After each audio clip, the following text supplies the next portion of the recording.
All right, we're transitioning over to the City of Iowa City's work session for November 19, 2024. And the first item on our agenda is clarification of agenda items. Mayor, just to let you know, I'll recuse for 6C, which is the South of 6 SMID budget. Great, got it. Thank you. Any other items?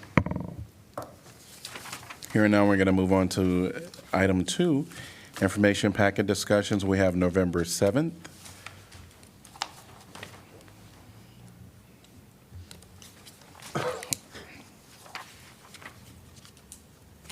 And then for November 14th information packet, we do have a memo from our Assistant City Manager with our 2025 state legislative priorities. And are there any thoughts or comments there? I actually had one, and of course I don't have it pulled up, but first of all, really good job. I think it's a strong, solid, reasonable set of advocacy positions. But I guess I just wanted to ask a question about, I believe it was in the education part with the University of Iowa. And I apologize, I'm gonna, oh, geez. Apologize on multiple fronts. So just cutting to the chase, it was that I noted that there is advocacy for childcare in that. But I was curious about why it seemed to be nested under, like, is there a strategic reason for it to be nested in accompanying some of the university advocacy? Because it seems to me like it, unless I completely misread it. So it's nested in just talking about education generally, not just in the university. Okay. So in that item, we do talk about childcare, and we talk about public schools, I believe, and then also the university. I believe all of those are included in Yes. there. Thank you for clarifying and reminding me of the details. I was just wondering if, because I know that the governor also has a strong focus on workforce, and there is a strong economic argument to be made about childcare as a part of helping out workforce, that might be something to mull over at least, and then it also might be drawn out as its own thing. But I was really, really glad to see it in there. So I don't want to negate that. Sure. Yeah, if the council wants to see, we could pull childcare out and put that in a different section and frame it more of workforce as opposed to education. That's an easy change for us to make, but. I mean, it hits on education as well as the other, but I just was trying to think of what might align a little bit more, and where there has been traction with other childcare efforts, I think, has been in workforce. So it might be something to consider. So the next step is we will take this memo and transition it to a resolution that you'll vote on December 10th. So whether it's this change or subsequent changes, we just want to make sure there's a majority of council that directs us to do that. Yeah. Are others okay with that date. idea? Okay, thank you. Arranged. Thank you. All right, thank you. Any other items from the legislative priorities since Kirk is here? A very specific thing that maybe just doesn't go in this memo, but thinking ahead to our transit conversation in a minute, we've had conversations about advocating for the lowering of the minimum threshold for implementing a regional transit authority. Right. Yeah. So I don't know if we want to explicitly state that, or if people have That makes thoughts sense. on that, but. Yeah. I mean, it's a Couldn't hurt. hurdle that we would I agree. like to not have be so high. So I think that makes a lot of sense. Yeah, agree. Okay. I've heard 4 agrees or more, so we can do that. In whatever way that doesn't draw attention, then it's really just us asking. Understood. All right, thank you, Okay, Kirk. thank you. We'll bring it back to you on December 10th. All right, any other items from November 14th? Here and now, we're going to move on to item 3, University of Iowa student government updates. Welcome. Hello all, I hope you're doing well. We are meeting tomorrow with the graduate to hopefully receive the final rate for the new lease gap program. From there, we will be able to move on with the steps to reserve each of the rooms and then start a marketing campaign for it. ABTS, or Associated Big Ten Schools Fall Conference, happened this weekend, and the University of Iowa hosted it. Lots of good to come out of it. Within the coming weeks, Iowa City Downtown District, as well as you all, will be getting an update from us about what those school students observed about Iowa City. We sent out a small survey to gather some feedback from those who have never had the privilege to visit Iowa City. Side note, they all love the lease gap program and are looking at ways to implement a similar program at their schools. So it's nice to know that other schools take inspiration from our student governments. We are working on making a physical purchase of the parking validations for finals week and dead week, and we are appreciative that our senators passed a bill to help fund this. We are excited to give at least a little relief to students during exam season. And other than that, my birthday's tomorrow, so All right, happy birthday, early. thank you. Yes, thank you. All right, we're going to move on to item 4, potential uses for the CRANDIC rail line. And, all right, welcome. Thank you.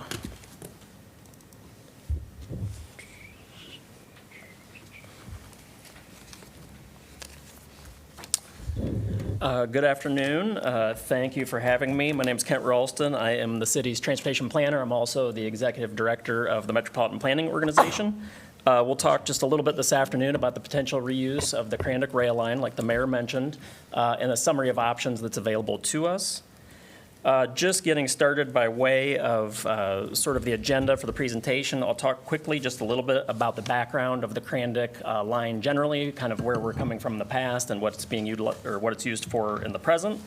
A little bit about the history of the studies that have been conducted over the last decade or so, findings of those studies, the summary of options, obviously, and then some other considerations that I think we need to keep in mind as we move forward, and then also suggest some next steps that we might want to take.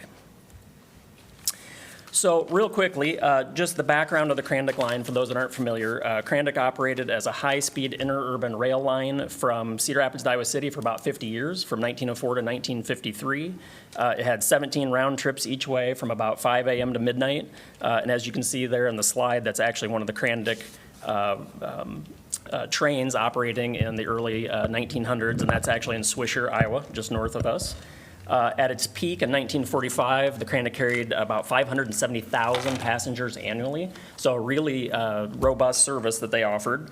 And that was successful right up until the advent of course, the cheaper automobile and diesel-powered buses, and that was really the demise of the CRANDIC back in about 1953. The tracks are currently used as freight rail and interchange with the Iowa Interstate Railroad in the Amana colonies, and they can actually trade loads and do those sorts of activities there in the Amanas.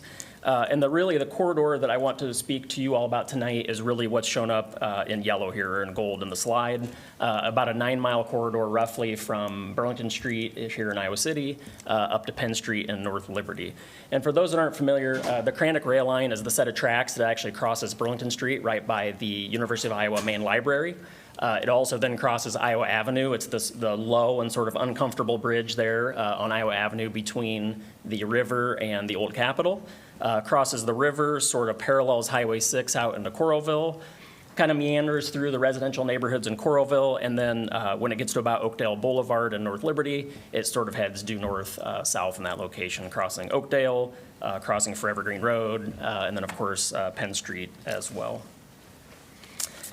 Quickly sort of through the history of studies. So I'm going to throw some information at you here. There's been about 6 studies done over the course of about the last decade or so. One of which, however, had 3 parts. So we haven't done all that many studies, but at least some different parts of one. Starting back in 2015 with the Iowa City to Cedar Rapids Passenger Rail Conceptual Feasibility Study that was completed by HDR.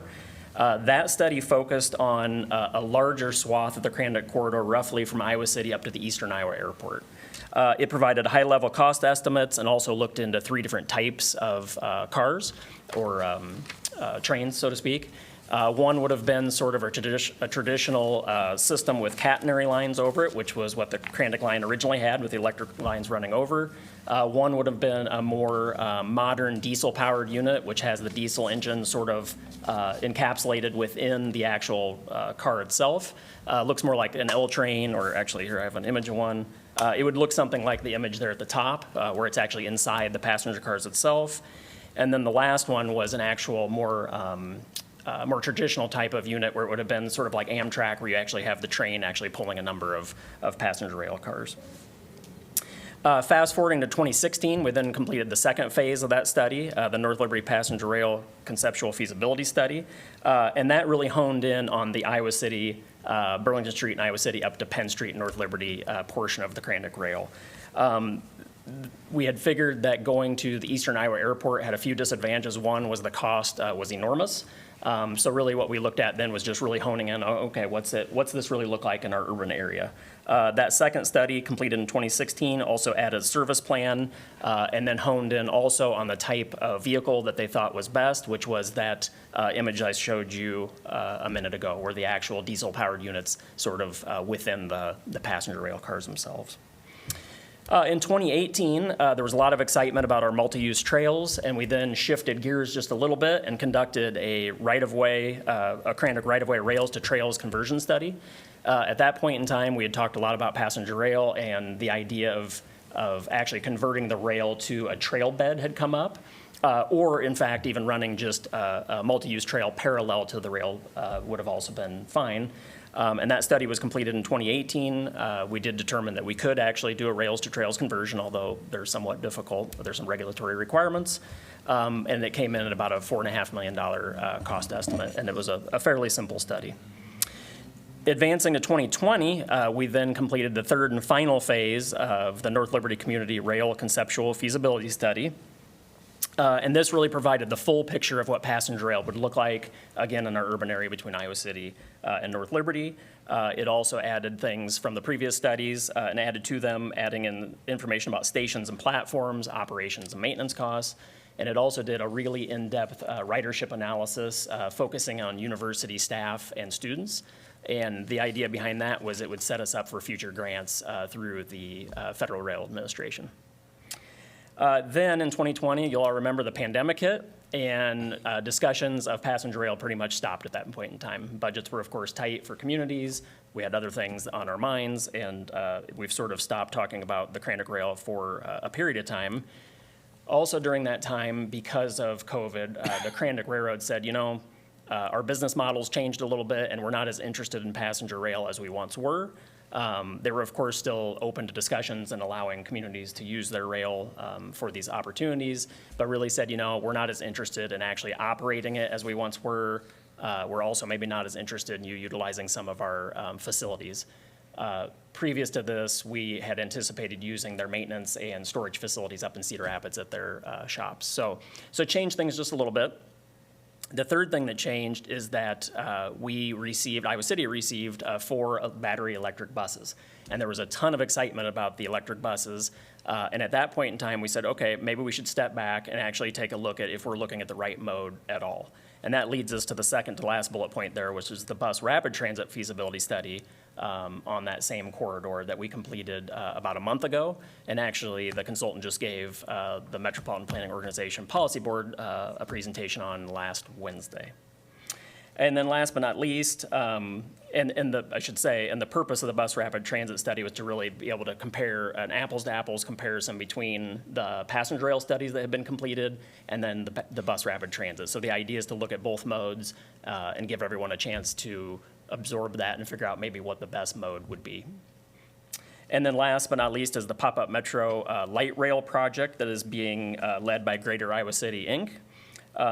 The pop-up metro, for those that might not know, is the concept of actually bringing a live study to Iowa City. The Rail Development Corporation actually owns battery electric-powered train cars. Some of you I know might have traveled out to Pennsylvania last summer to take a look at these. They exist, and the Rail Development Corporation has given Greater Iowa City, Inc. a budget. for actually bringing that here and testing those cars here in town. That includes the platforms, the ticketing stations if we need them, the maintenance facility, and all those sorts of things. So the idea behind that isn't so much of a study that we have completed, but a live study that we could actually take advantage of. For tonight's purposes, I just want to talk about these last three for the most part. Really just honing in on, again, that passenger rail concept, the bus rapid transit, and then the pop-up metro. Those are really the three that we need to discuss tonight. So moving on into the findings of the actually studies themselves, we'll start with that last, the third phase of the three-part passenger rail conceptual study. Again, that would run roughly from Burlington Street in Iowa City up to Penn Street in North Liberty. It contemplated having 7 different stops along the way, about a 25-minute end-to-end run time, 6 a.m. to 7 p.m. Monday through Friday, and a service frequency of about 30 minutes. So if you were to stand at a rail platform, you would wait about 30 minutes at the most for another train to come by and pick you up. The estimated ridership was about 5,300 daily rides Monday through Friday. And just to add some context to that, Iowa City Transit, all of Iowa City Transit's buses daily carry somewhere in the neighborhood of about 4,500 passengers, give or take. So a really good ridership estimate was provided to us. The capital cost for the rail concept is about $60 million. That's actually been updated to 2024 dollars. It's about $60 million in capital costs to get it up and running, with an annual operating cost of about $6 million. The next is the bus rapid transit study we just talked about. It runs roughly from Clinton Street or the Penncrest area in Iowa City up to Penn Street in North Liberty. It contemplates having 18 different stops versus the fewer for the rail. A 27-minute end-to-end time, running basically 5 a.m. to 11 p.m. 7 days a week, a little bit reduced service on the weekends. The service frequency for the bus is about 15 minutes during peak periods and about 30 minutes during non-peak periods. And the estimated ridership for the bus is slightly lower at about 4,300 riders per day on average versus the 5,300 of the train. I should note that the ridership for the passenger rail study was done pre-COVID, and this is post-COVID. So as you all know, the pandemic really killed our ridership here in town and across the nation. So trying to kind of claw back out of that just a little bit. So the estimate is a little bit lower. The capital cost in 2024 dollars for the bus rapid transit is about $87 million with an annual operating cost of about $2.4 million. And then last but not least is the pop-up metro light rail project, again, being led by Greater Iowa City, Inc. It runs roughly from Burlington Street in Iowa City up to Penn Street in North Liberty. It contemplated having 6 stops, although that can be adjusted. Had about a 30-minute end-to-end time, running roughly from 6 a.m. to 9 p.m. Monday through Friday. The service frequency is just a little bit longer, but I think it's probably, to be honest, somewhere in that same wheelhouse as the other two at about 45 minutes. And then, of course, the estimated ridership's not available, again, because it's meant to sort of be a live study that runs and, of course, tries to attract riders. The capital cost for the pop-up metro is $5.7 million, and this is a 3-year lease, where the other two we would actually own. This is a 3-year lease. Capital cost $5.7 million, like I mentioned, with an annual operating cost of about $3.7 million. And then here's sort of the matrix of all three compared to each other. We already talked about the capital costs, with the bus rapid transit being the highest, but it also has the lowest annual operations costs.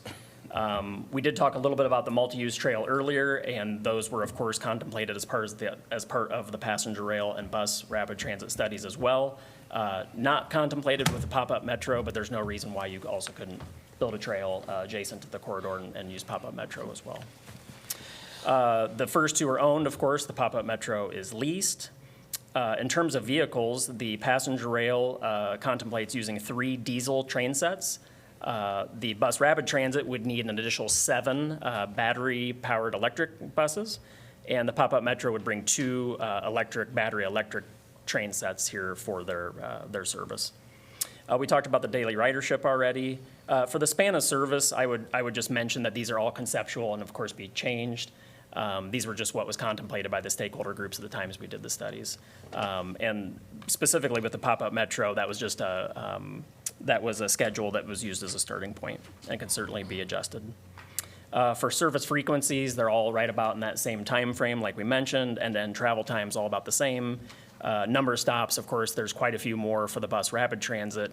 The reason being that a bus is much shorter and doesn't require nearly as long of platform. The platform's not as long and robust as it would be for a bus stop. They're just as simple as any other bus stop in town, so able to stop more frequently. I have one question about that last slide. Sure. So where we see the pop-up metro, capital cost, of course, this is kind of a pilot program. Does that change if we were to go that route? Does that capital cost? So that capital cost, Mayor, the 5.7 million in the pop-up metro line there is the capital cost for the 3-year lease.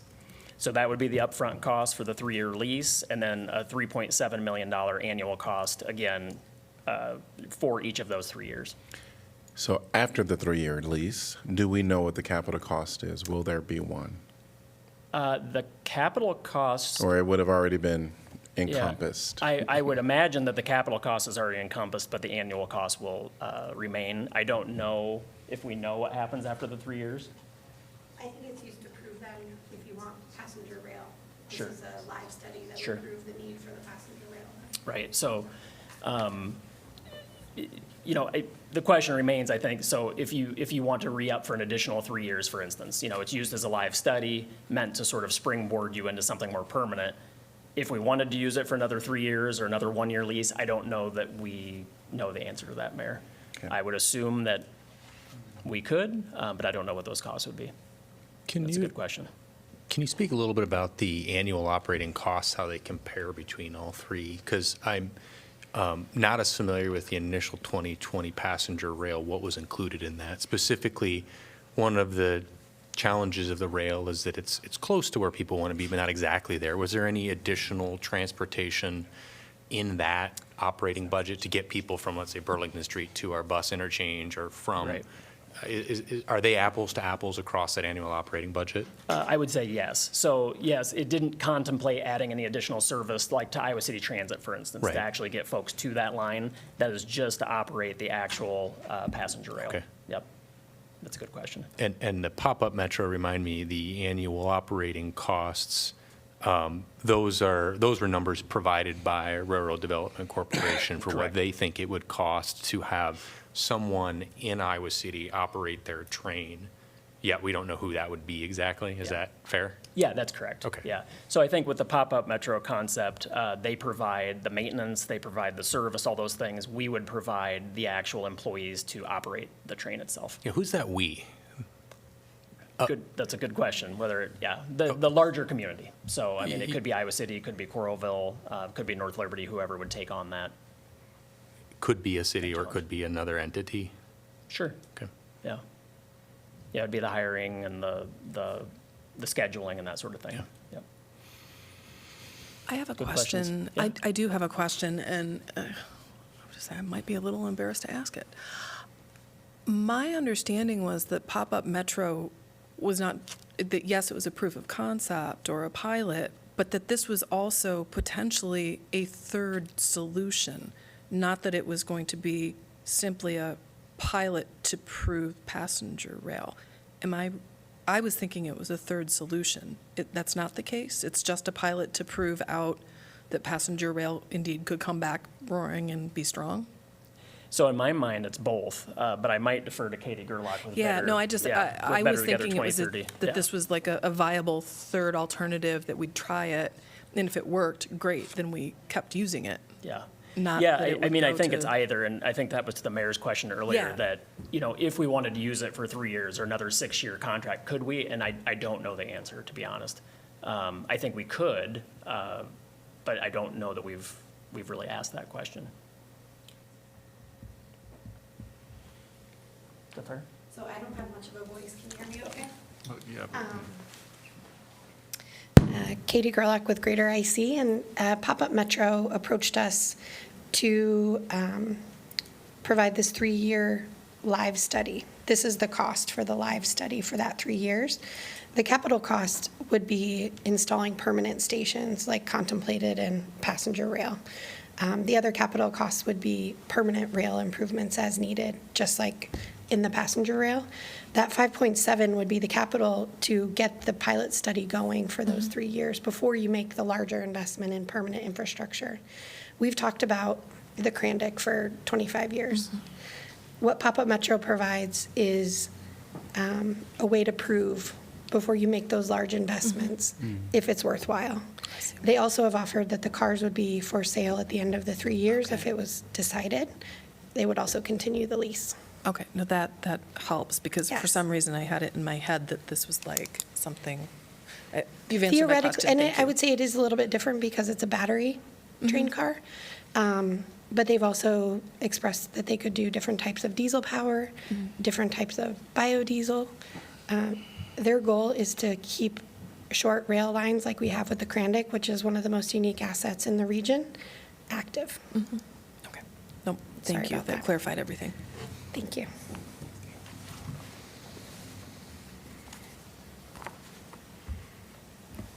Any other questions before we move on? This brings us to the other considerations that we haven't just talked about. Clearly this list isn't exhaustive. We could add, 10 or 20 different considerations to this, but these are just some things I do think we want to keep in mind. The first is that trains may have more appeal than buses. In doing some of my own research, it looks as though trains generally are a little bit sexier than a bus, might attract more folks. And that's just a key consideration I think we have to keep in the back of our minds. The second is that bus rapid transit routes can adapt to changes in termini and tailor to demand. So this is something that you cannot do with a train, is tailor it easily to demand. Whether it's the pop-up metro or the permanent solution, we have either 2 train sets or 3 train sets, and it's going to be difficult to acquire more. Also, they can't come off the rails, right, so to speak. So whereas if we have 7 different electric buses that would be utilized to run the service, you can add a bus if you have more passengers, you can remove a bus if you need to, and also the buses can leave the fixed way, right? So basically what we're doing is taking out the tracks, putting in a paved surface, and if we want that vehicle to actually leave the paved surface and go pick up someone at a new manufacturing facility or a new hospital, for instance, whatever it might be, we can tailor it to that demand, and that's just something that a train doesn't quite have that flexibility to do. You could certainly link up with other different bus systems to provide that service, but you obviously can't do it directly. Another consideration, I think, is that we have local knowledge of bus operations, maintenance, and facilities. We've got 3 different very successful transit agencies here, whether it be Iowa City Transit, Corvallis Transit, or University of Iowa CAM Bus.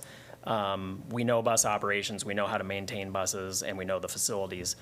We are not experts, to my knowledge, in passenger rail, so I think that just adds a little bit more complexity to things. We do need to consider whether we need a new or consolidated transit agency. I can see a system by which, if we start a bus rapid transit, Iowa City, for instance, could purchase those additional 7 buses and operate it in-house. I don't know if that's possible, but that's something that I can at least foresee happening. With a passenger rail service, I don't know that we know enough about passenger rail to take that on in-house. So I think that's where we might have to look into a different agency to run that kind of system. Considerations for battery electric vehicles versus traditional diesel vehicles, whether it be climate action, maintenance, longevity, those types of questions. Lease versus purchase considerations, of course, whether it's pop-up metro versus a more permanent solution. But the pop-up metro is faster for implementation and removal. I mean, that's the key component of the pop-up metro, like Katie was just discussing. It's meant to be a proof of concept. We don't have to acquire vehicles. We don't have to wait for that acquisition. We don't even have to pay for those vehicles outright. Just that original or the initial capital cost, and then, of course, the ongoing annual investment. And then lastly, bus rapid transit requires removal of tracks and potential for regulatory snags. It's much easier to change from freight rail to passenger rail than it is to actually remove tracks altogether. It can be done, but that kicks in a whole new set of standards with rail abandonment and some other things with the Surface Transportation Board, which is the governing body that would be regulating this. But just to keep that in mind as well, removing the tracks is going to be somewhat difficult, and there's some regulatory snags that we may hit. And then in terms of next steps, I think first and foremost, the community at large needs to determine a preferred approach to transit on the CRANDIC corridor. Are we leaning towards more of a bus system or more of a rail system? I personally find it difficult to fathom that we would go from a bus to a rail and then maybe back to a bus, or a rail to a bus and back to a rail. So it seems to me that we're going to have to sort of choose the direction we want to go and probably stick with that, because otherwise there's certainly going to be some throwaway costs. I think we'll need to coordinate with CRANDIC on the timing approach to railroad abandonment. So if we go the direction of bus rapid transit, I certainly think we're going to need to start that coordination early. But you could also say the same is true for just transitioning from freight rail to passenger rail. I think a regional consensus on the agency to operate the service, this is a big one that's already come up tonight. And then, of course, identifying preferred funding sources for operating costs. Operating costs are something that you all understand are a little bit more difficult sometimes than capital costs, because they are in perpetuity, and grant funds typically don't cover things for operations. And then lastly, of course, is to prepare grant applications to advance design and construction. That is something that grants typically cover. So just some key considerations there. Again, this list could be 3 or 4 times this long very easily, but just some things that I think we all want to keep in the back of our minds, at least initially. With that, that's about 500 or so pages of studies that I've tried to consolidate into about 15 minutes, but I'm happy to try and answer any questions you might have. And I know Katie Gerlach and Nancy Bird also from Greater Iowa City Inc. are here, so. Well, first of all, thank you very much. This is exactly what I was hungry to see, was a comparison. Can you talk a little bit more about with abandonment, it seems as though the transit authority would become the owner of the line. With using the CRANDIC rail line, which is a private company, how does that work? Do you enter into a long-term agreement for the use of the tracks? Like, could they just kick us off at some point? Yeah, so there's a few different ways to do that, and I'll be the first to say I'm not an expert. It seems that very few people are, because it's kind of it's a unique Niche. thing. For rails to trails, it's a little more easy to understand, and it's usually sort of like a 99-year lease type situation, where if you can actually take the tracks out and put in a recreational trail, I think it's good for a period of time, and it's usually kind of a lease arrangement. When it comes to actually removing them for a bus rapid transit system, it's going to have to be permanent. And I think part of the rail abandonment process is looking at I think there's a line in there somewhere that if it's still for a transit purpose, that it's allowed. So I think if we moved sort of through that abandonment process for a bus rapid transit, my guess is that we would either lease or own that property, just depending on what our agreement would be with CRANDIC. I think it could be either way, if that made sense. But with Pop-Up Metro, we would just lease the tracks as they are. Yeah, with Pop-Up Metro, there's no abandonment. Obviously, the tracks are still there. There's some improvements that have to be made, like Katie mentioned. That's part of that upfront capital cost. But with Pop-Up Metro, it's really just a matter of separating the freight from the passenger rail for safety reasons. So it's hard to operate freight and passenger on the same line. I mean, clearly we do it with Amtrak and so on, but the easiest way to do that is, CRANDIC will tell you, is that they would just cease freight operations on the line altogether and essentially just cut that off, say, north of North Liberty. Then for the safety benefits, or to get through those safety regulations, it's just passenger rail. And they said that is what they would do if we move forward with that. Or at least that would be their hope, is they could do that. Right now, I believe I'm correct in saying that the only thing they do south of Penn Street is that they go to Stutzman's occasionally down in Hills. And they said they could likely work out an agreement with Stutzman's, put that on trucks instead of a train. Yep. With that being said, Burlington Street to Penn Street is what's being proposed. Is that for both the bus rapid transit and pop-up? Yeah, Okay. that's correct. And then is there any and there's 6 stops for pop-up Metro, but the thought is there could be additional stops in the future? Yeah, it's all to be negotiated, yep. And then talking about Hills, potentially would there be future considerations, I guess, for the bus rapid transit to go south still? Yeah, I think there certainly could be. I think we'll run into the same issue probably that we had with going to the Eastern Iowa Airport, even with the rail, was just the cost just becomes so exorbitant for the distance you have to travel. that it would be unlikely that we'd be able to maybe justify it to go to Hills. In my mind, Mayor, it's probably more justifiable to go north towards the Eastern Iowa Airport and then Okay. ultimately to Cedar Rapids. But sure, you certainly could. And I wasn't thinking Hills specifically, but more closer to the Hy-Vee. Oh, right. Highway 1, Yeah, that area. certainly you can, yeah. Okay. Yep. And the reason that, we had contemplated that before in the passenger rail studies, the reason we ended up saying we would likely stop at Burlington Street is once you get south of Burlington, there's a lot more crossings.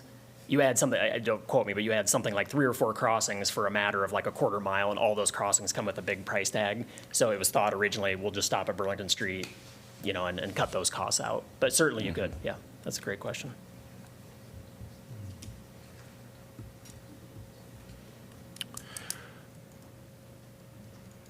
What are the next steps in identifying the entity at the city or other entities that would be a joint entity to move anything forward here? It seems like that's maybe a challenging thing to figure out, is having not just Iowa City, but all the other Right. governments in the University of Iowa participating.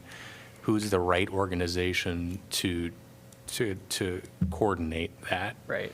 And if Well- you can add to that, in your answer, the capital cost, how are we going to, where are the funds going to come from? Yeah. And if grants do we know what grants are out there?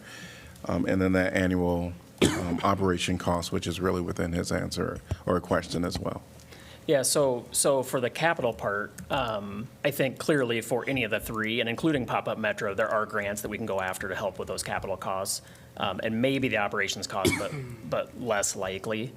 But certainly, I think no matter what direction we move, we'll want to go after as many grants as we can. And in each of the studies, the bus rapid transit and the passenger rail, they go into depth about what we could actually try and apply for. So that's in the studies themselves. As far as who would operate the system, I think, the Pop-Up Metro might be a sort of an easier one to tackle just because it may be short-lived. And it may be that Iowa City Transit or some other authority can take that another wing for a year or 2 and say, yeah, sure, we can do this. Long-term, I think, is the tough question, is who would do that. And I honestly don't know the answer to that. It could, bus rapid transit I mentioned earlier, to me is an easier one, again, because we do have successful agencies.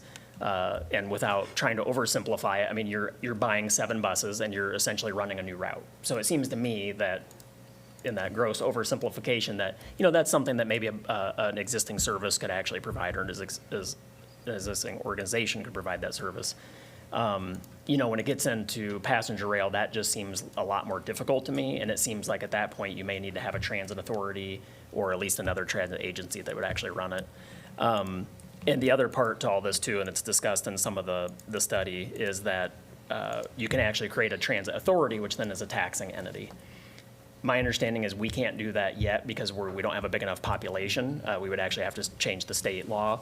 But that's certainly something that's also discussed in some of the study as well. So sorry, I don't have a good answer for that one.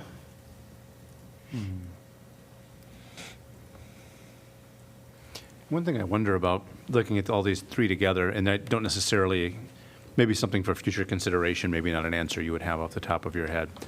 But as we take a look at the bus rapid transit and the capital cost of $87.4 million in order to use the CRANDIC right-of-way, which would have the, advantage of making, the end-to-end travel time of 27 minutes.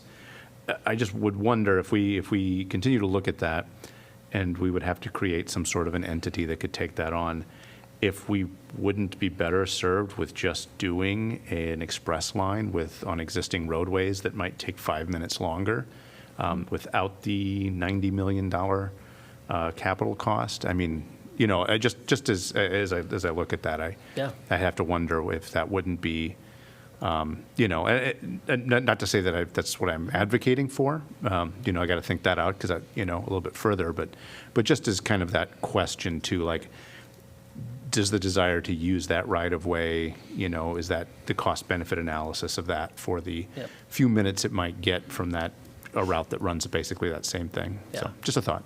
Yeah, no, it's a good thought.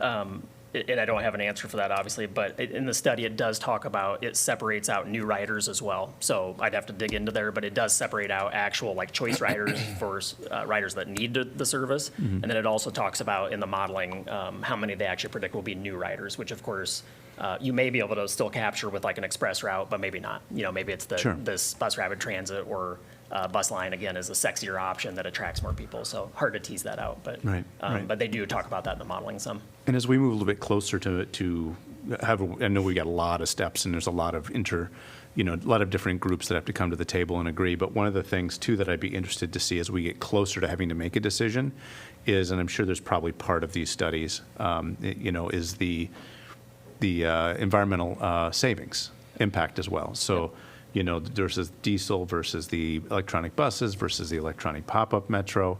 And then, as we get, ridership sorts of things, like what do we think that's going to save us in our carbon emissions? Right. And that, to me, that's going to be one of the things, and I'm sure others as well, that I'll be, kind of looking as as we get further on this. It's about several steps down the road, but just as sort of thinking out loud about things that'll be very important to me anyway.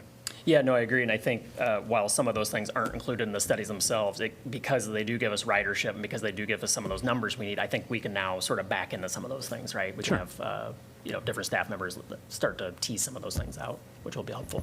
And not just from an emissions standpoint, but I know in the past, as we've talked about using that CRANDIC right-of-way, it's because it is actually a good route that connects where roads can't necessarily expand, right? And so as traffic increases on Highway 965, Ranshaw Way, 380, it isn't a place to actually put people traveling that same corridor and increase volume significantly without having to, increase the roadway volume or traffic congestion. So I think there's quality of life and environmental impact from reducing congestion as well as just the mode itself. Sure. No, and all of that, I think is all very important to weigh, and then weigh that against, the cost of the permanent change, if that would be, the future route, which I'm not saying, again, that I'm advocating for.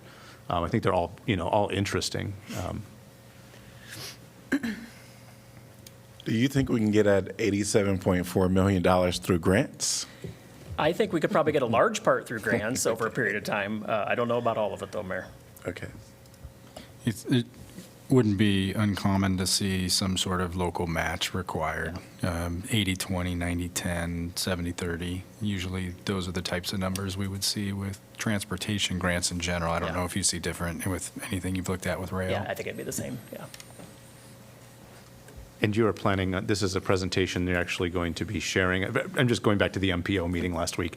And you had said you'd be doing a similar kind of meeting with some of the other entities, Coralville, North Liberty, the university. And so I imagine you'll be kind of this process of maybe getting some early feedback to see if anybody's really strongly for or against any of these, because... Yeah, so my plan was to try and get on the joint entities meeting in January, Okay. which I think is being hosted by the county. And whether I, marry this with the actual bus rapid transit study itself, information that you all got at the board meeting last week, this is probably more helpful, to be honest, I think, for decision makers like yourselves. But yeah, so I plan to go and give a similar presentation at the joint entities meeting in January, and kind of just keep getting that information out. And of course, I'd be happy to do it for anybody else that asked as well. Thank you. Any other questions by council? Thank you. Thank you very much. Appreciate your time. All right. Yes, I appreciate you. All right, so what we're going to do is we're going to skip down to item number 6 and give some quick updates, and then we'll recess our work session and come back after our formal meeting to discuss number 5. So we're going to move on to item number 6, council updates on assigned boards, commissions, and committees. Paratransit Advisory Committee met today.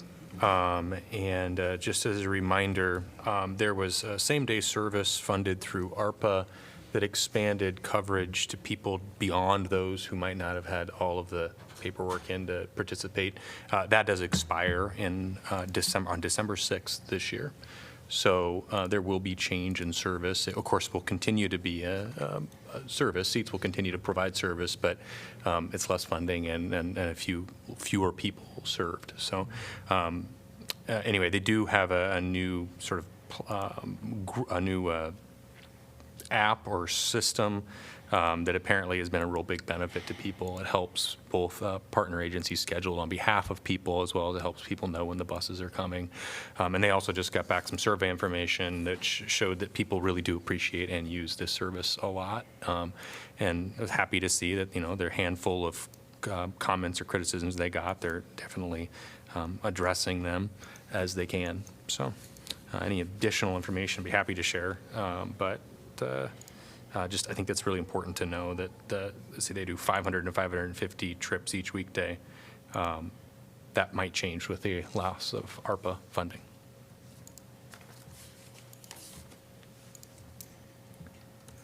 Hearing no other updates, we are going to take a recess from our work session, but we'll be back at 6 p.m. for our formal meeting, and then after our formal meeting, return to the work session.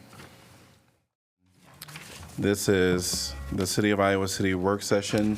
We're returning from recess on November 19th, 2024, and we are at item number 5, which is council vacancy discussion. And I'm going to invite Eric just to kind of lead us off in this discussion. Thank you, Mayor. So there were a couple of questions you left for me at the last meeting. I'm batting 1 for 2 on answers for those. The first one was, when does a 60-day clock start ticking? If we give notice ahead of the effective date of Councilor Dunn's resignation, can that clock start then, or do we need to wait till the actual vacancy occurs on January 1st for that clock to start ticking? I've been working with the county auditor's office, the county attorney's office, and the Secretary of State's office. There has been some difficulty in reaching consensus on that question. I put a formal request to the Secretary of State's website a week ago, and I'm looking forward to hearing their response.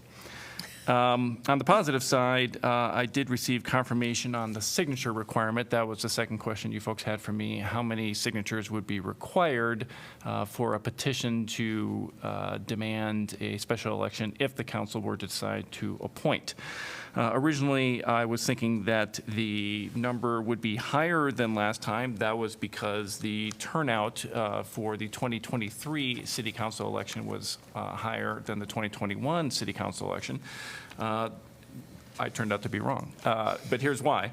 The turnout was in fact higher, but of course it's 10% of the voters who voted in for this office last time. Well, this office in this case is District C, because that is Councilor Dunn's position, District C, not at large, not District A. And so, for example, there were 8,973 votes cast in the District A election. You may recall that that was a contested election. There were only 7,181 votes cast in the District C election, which was unopposed. So 10% of that number is 719. That is the number of signatures, and I did receive confirmation from that from the county auditor's office this afternoon. That would be the number of signatures required to force a special election should the council decide to appoint. And is that of all citizens in Iowa City or of the District C residents? It is our opinion that it would be anyone within Iowa City. Of course, because it's anyone within Iowa City can vote for the District C representative. Okay.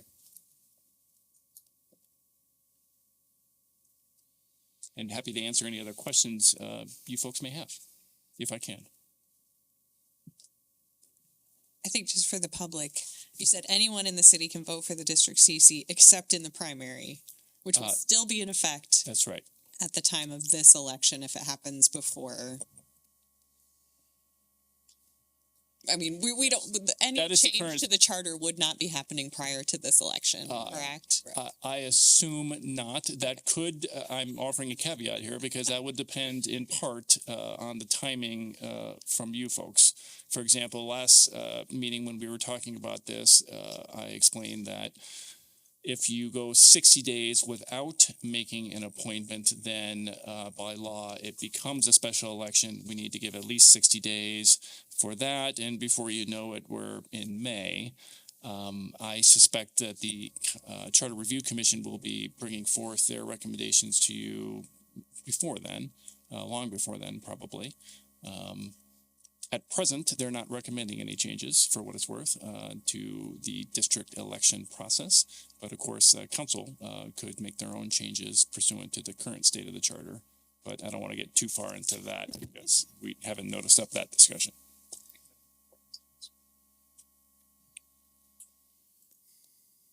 So curious to know if there was a primary and then a regular general or whatever we want. Primary and general, that's right. Yeah, election.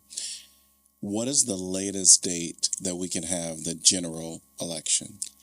Again, it would be around May 1st. That is, you would take the maximum amount of time before making a decision, 60 days, or just to let the 60 days expire, and then, by law, it just becomes automatic. And then it's the soonest practicable date, again, refresher from last time, as soon as possible. Of course, it has to be on a Tuesday, so it wouldn't be exactly 60 days probably. And we have to give at least 60 days notice. So it would be somewhere around 60 days after March 1st. So that's why I'm saying around May 1st. It would probably be several days after May 1st, but it'd be within about a week, I would guess, of May 1st. Between May 1st and May 7th or something like that. So that's the latest possible. The Right. earliest then would be around March 1st? Well, the earliest, again, is tied up On with... what you get answered. Yes, that's right. Depending on the final answer I get from the Secretary of State's office about that. So I just want to state some facts a little loosely. So there was a special election, which I was on the ballot in 2018, and there was two elections. One was the primary in September, and then the October one. I'll even go to the October one where there was 9% of voters that came out that participated in that. There was about 4,000 votes. And then I just want to do a little, comparison as to what happened this year. Even though we're a city and we're not county, but if we look at what the county votes were in June, it was 8% of registered voters that had come out, which was 9,000 votes. Now, this November, I'll just say it was about 52,000 votes that actually happened. And so there is low turnout that I think we should be considering in this equation when we're making our decision. Otherwise, I am all about, democracy and making sure folks get their right to vote. Again, I'll say,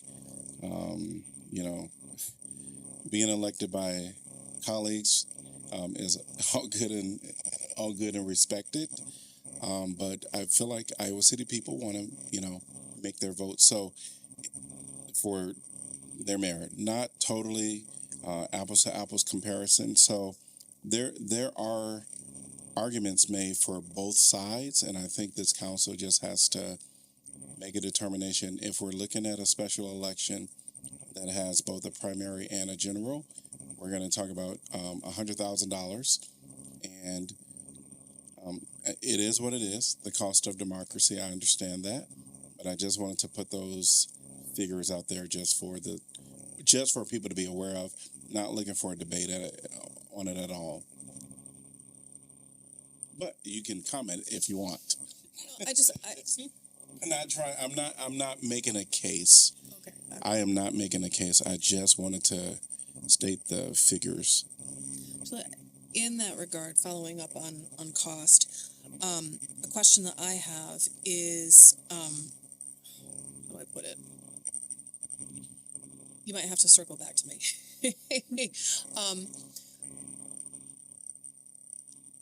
Is the cost of a seat, I guess I'm thinking of an election, like if this is like a menu, right? At the general, is it essentially a la carte? You pay per seat vacancy? I'm sorry, I'm not sure. Say we have, say there's a special election, right? We've paid for it now, right? I'm not going to have a good I analogy think to this. I What think I want to know hear, is that yeah. in the general, in November, is it all one price, or is it contingent upon how many slots there are, or how many people are running? Right, so It not certainly running, does not how many depend. seats there are. It certainly does not depend on how many people are running. Now, No, it- I to misspoke in some extent, in that if there are 3 or more candidates, then a primary would be required. So that's half the cost. If there are only 2, then no primary would be No, held. and I misspoke. What I Okay. meant is how many seats. Right. So if there's, coming up in November of next year, there will be 3 seats available, right? I'm not sure. I'm sorry. Is the payment for that, is it per seat? Or is it the cost is just, costs this much to stand up? Well, let me election. respond in a couple ways. First, as I discussed earlier, I think the latest we can hold this election is going to be in the first, if there is a special election, would be in the first week or so of May. We cannot drag this out No, to no, November. no. Oh. I'm trying to think. Are you talking about Yeah. if there would be like a Thank you. cost savings if we have Yes, a like- seat filled sooner versus at the general? Essentially, I think what Like I our heard is. share of the November election? right, I yes. think what I heard was if there's, we already have 3 seats up automatically. If there was a 4th seat to be added, is there an additional cost that the council that the city would have to pay because we no longer have 3 seats, but it'd be 4 seats on the ballot in November? Because we would have to run that, if we were to appoint, then they have to run again in November. Thank you all for stitching that Yeah. together Uh-huh. for me. Yeah. Thank you, that's exactly, yes. And after all that, I don't have an answer. I have not asked that question, although I will say this. When the county auditor's office was describing the costs associated with holding a special election, they made it clear it was about paying excess staff and, hauling stuff to the various polling places and so forth. And of course, there would be no marginal cost for that at a general election where they're already doing all that. Right. So I suspect the answer to your question is So yes, it's a there would be. buffet, not à la carte. Right, the all-you-can-eat I could've made buffet it the so city much could clearer benefit earlier, from. But thank you. Sure. Thank you for, I want to hear Kelly's contribution to this because she moved her microphone. yes, please. I believe it's based on the number of polling places, Okay, is, I believe what I'm recalling. So, I mean, it's generally the same amount. okay. Because 1 additional Yeah. seat would not require that unless we're having, Yeah, no matter how many candidates are on the ballot, it's, Right, It's not that, it's it's no additional staffing required, places. no additional polling places required. Extra $8 in ink on the ballot. Well, I can get it out.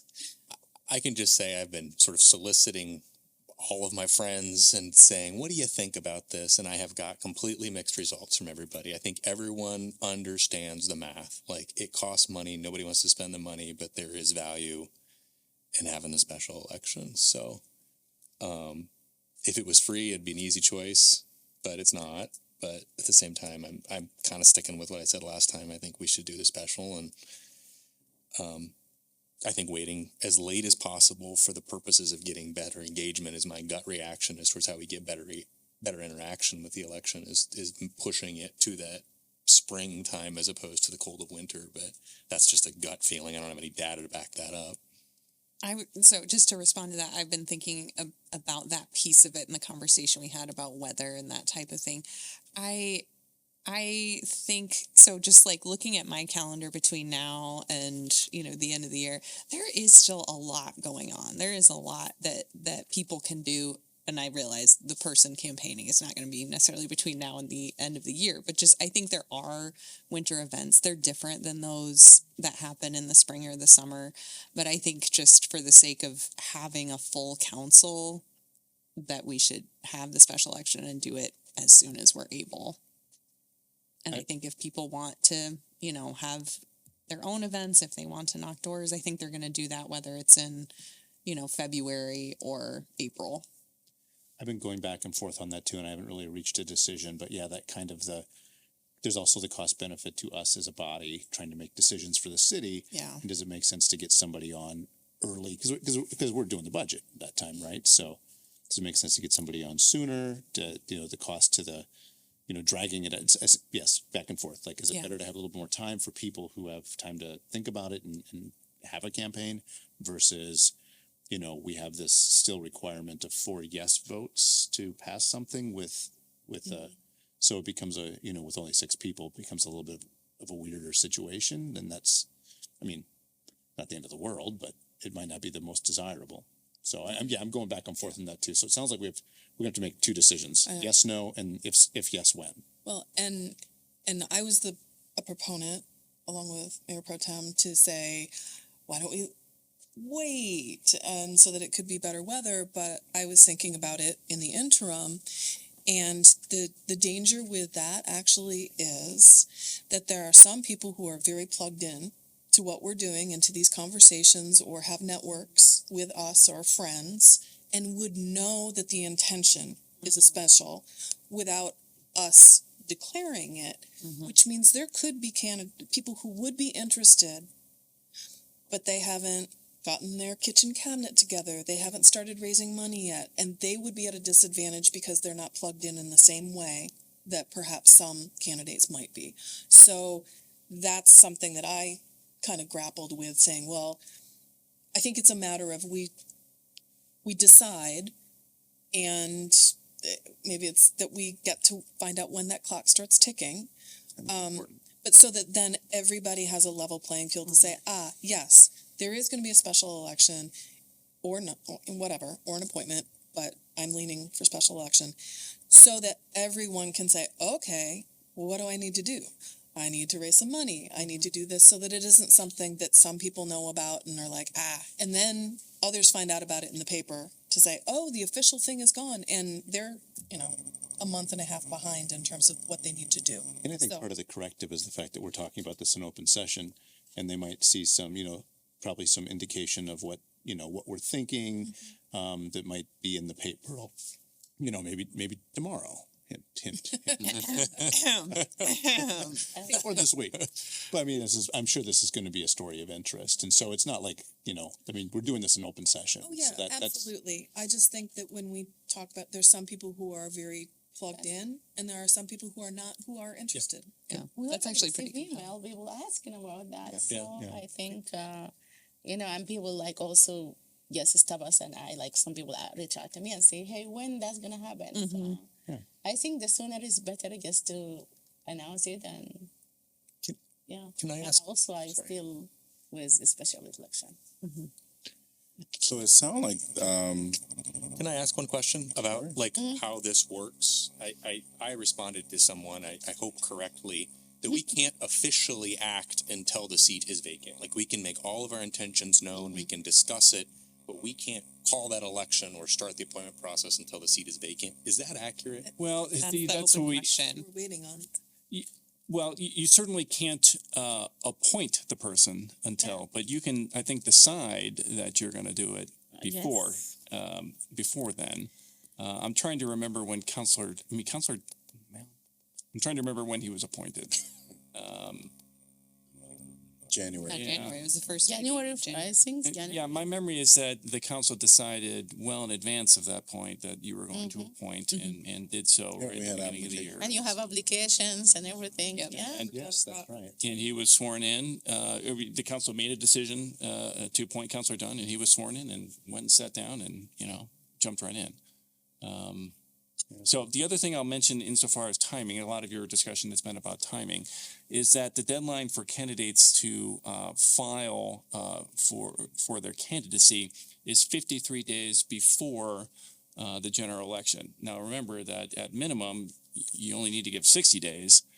So in theory, you could only have 7 days for folks to go out and collect, 180 signatures or whatever it is. So what my recommendation would be is either council decide informally this evening, such that I can bring, one resolution back to you on December 10th, or at the latest that, you make that decision on the 10th, so that if you decide to have a special election, then people can start kind of gathering signatures. Is it 85, is it a span 69 to 85 days? I'm not sure what. No. So the primary election, from your memo, it's at least 60 days notice for the general. The primary is exactly 28 days before the general. So 32 days to, at least 32 days to the primary, and then exactly 28 days from the primary to the general, if that makes sense. Yes. And also that will bring me like, questions. If like more than 3 people run, we're gonna have primary? That's right. 3 or more. Yeah, like 3 or more. Right. And if that happen, how? It still have to be also 28 days before the. The primary by law has to be exactly 28 days before the general election. Mhm. I think Councilor Moe was asking the question, does the seat have to be vacated before we can determine the date? The date of the special election? Yes. Well, see, I'm not sure. That's what we're struggling with, because last time, 2 years ago, we, brought dates that had been approved by the county auditor's office that were in January and February. Well, obviously, February general election date is not 60 days from January 1st. And so they accepted, or at least were prepared to accept notice before the January 1st vacancy actually took place. And the vacancy was on January 1st last time with Councilor Weiner, just like this time with Councilor Dunn. So I think the answer to that question will necessarily depend on the answer I ultimately get from the Secretary of State. So it does sound like council is going to do a special election. And what we will probably do is on our December 10th? meeting, on our December 10th meeting, actually have voting on that if we are allowed to. Yeah. And then we'll have optional dates. There'll be one in the resolution, of course, but there'll be optional dates with the earliest one in the resolution projected out, given all the time frames. And then the council at that moment can change, just do the edit of the dates is really what it would be. Yeah, and editing probably not by a whole lot, because again, it's the earliest practicable date. So it's got to be at least 60 days, but not, 120 days. Correct. So, yeah. Correct. So I think there was a little bit of a debate on, do we wait longer for the good reasons that I think Mayor Pro Tem and Councilor Alta talked about. And then we need to just get it out there and get someone in the, in the seat, and the chips fall where they may. So we'll do the earliest dates possible given everything, and then the council can determine if they want to change the date. But we'll have that on December 10th. So for those that are listening and are wonderful folks that kind of disseminate information through the media outlets, the council will be doing an appointment for Councilor Don's seat, not appointment, special election, special election, special election. It's been a long Councilor Don's seat.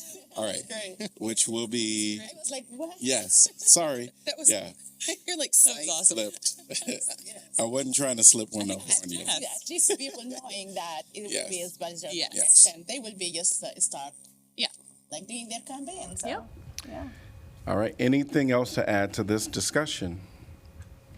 No, thanks. Hearing nothing, we are adjourned. Enjoy the rest of the evening. No, but Thank you. I want to ask something. Oh, I know that Global Tie reached out to us. They need like people to meet their visitors on the 10th of December. And I want to make sure we have only 3.